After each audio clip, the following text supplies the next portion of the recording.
Hulk বাবা, আমি খুব অসুস্থ। তুই তাড়াতাড়ি আয়, আমার তোকে দেখতে ইচ্ছা করছে। মা, আমি তাড়াতাড়ি করে আসছি, তুমি চিন্তা করো না। হাল্ক, তুই এসেছিস। আমার শরীর খুব খারাপ রে, তাড়াতাড়ি ডাক্তারের কাছে নিয়ে চল। মা, চলো। হ্যাঁ বাবা। ধরো আমাকে। সাবধানে।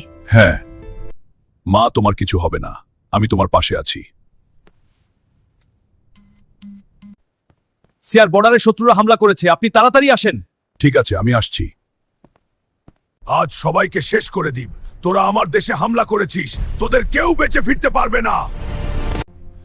দেশকে তো বাঁচিয়েছেন, কিন্তু আপনার মাকে বাঁচাতে পারলে না। কি আমার মা মারা গেছে? আমি এখনোই যাচ্ছি। মা, তুমি তো বলেছিলে আগে জন্মভূমি মা, তারপর নিজের মা। এখন তুমি আমাকে ছেড়ে চলে গেলে কেন? বন্ধুরা, তোমরা নিজেদের দেশকে ভালোবাসলে লাইক ও সাবস্ক্রাইব করো এবং কমেন্টে লাভ ইমোজি দাও।